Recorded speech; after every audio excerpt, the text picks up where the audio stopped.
世界上最冷的村，最低只有-70度，喝水靠冰块融化，穿衣服都要花30分钟。每清晨的7点，家中当家的男人穿越柴火间，双手托起那一天所需的木柴，然后将这一堆木柴小心翼翼地送入火炉，点燃火焰，让温暖在房中持续流淌。但在这储物间里，不仅堆积了木柴，还藏着一堆庞大的冰块。这些坚冰来自于夏日那个可以饮用的水里，冰块在这严寒环境下神奇地保持着原有体积。每天，男人都会选取一个冰块，小心地将它抱进厨房，等待它缓慢地解冻。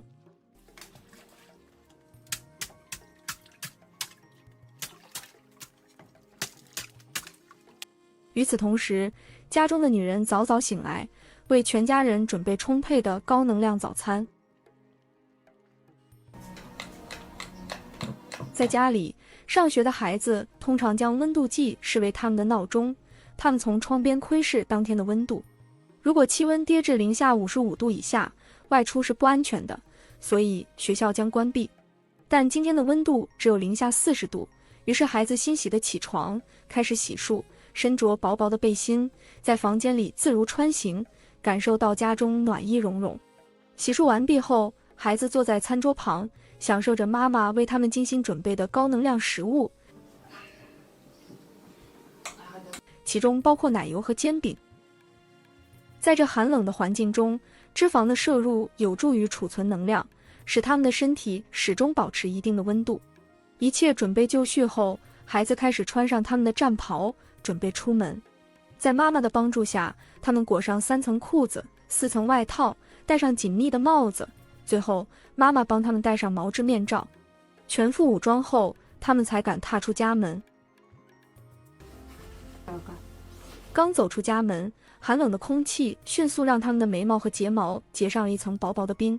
然而，为了学业，不论外面有多危险，只要天气允许，他们都会顶着洁白的雪花上学去。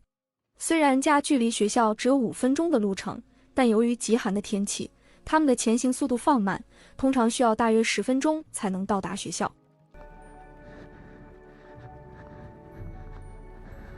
当他们走进学校时，简直就像进入了一个完全不同的世界。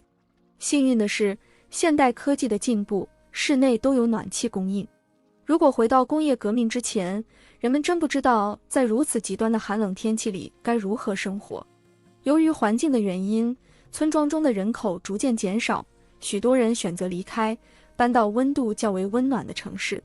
然而，坚守在这里的人大多是雅库特族的本地居民。尽管在学校上学的孩子相对较少，但他们对本地教育的关注程度丝毫未减。在这里，学生不仅学习雅库特语，还学习英语，学习氛围非常浓厚。与普通学校不同的是，这里的学生在每隔2节课会获得一杯热饮和一个苹果。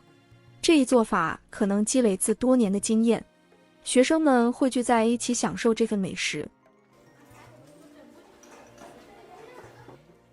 而在这样严寒的气候中，课间活动显得尤为重要，填饱肚子并保持活力都是不可或缺的。通常情况下，学校的放学时间在下午2点。学生们渴望美食时，会在学校附近的小店购买奶油冰淇淋，在品尝美味的同时，也享受着玩耍和回家的时光。雅库特地区位于西伯利亚东北部，占地3083523平方公里。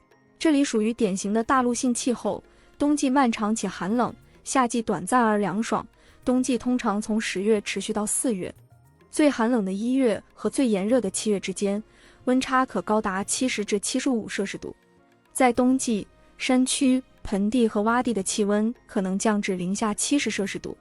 尽管环境严寒，但雅库特地区的雪景美不胜收，一切都被皑皑的白雪覆盖，宛如一幅美丽的画卷。由于雅库特族的家庭代代相传，很多东西都是他们自己制作的，甚至包括采购铁矿石并进行锻造。这些技能在这个寒冷的环境中可能是他们生存的唯一技能。不论年龄多小，只要能拿起锤子，就要开始学习并传承这些技能。雅库特族的孩子完成学业后，不仅要学习古老的技能，还需要帮助家庭进行一些重要工作。这些工作不仅仅是洗碗，而是用斧头砍伐大块木头，然后将它们一块块抱到柴火间。因为柴火对于在室内维持温暖至关重要。雅库特族的教育更注重实践活动，孩子除了学习古老的技能和砍柴，还会跟随母亲学习烹饪技巧。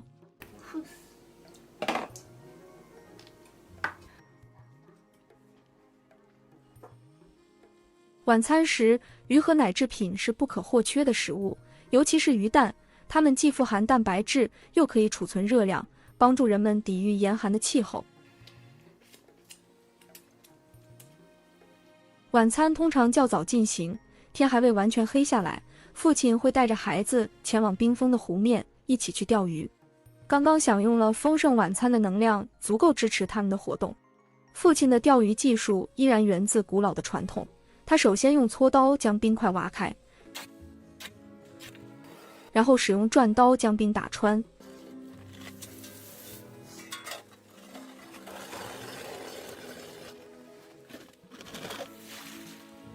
最后将碎冰取出，之后他们会将渔网穿过木板，将渔网进入湖中，搅拌数十分钟。在这个过程中，第一批在-70度的严寒湖面中生长的鱼儿被捞上地面。雅库特地区的生活虽然严苛，却充满了特色和美感。家庭传承的技能、丰富的食物、宜人的雪景以及孩子对知识的追求，塑造了这个严寒环境下独特的生活方式。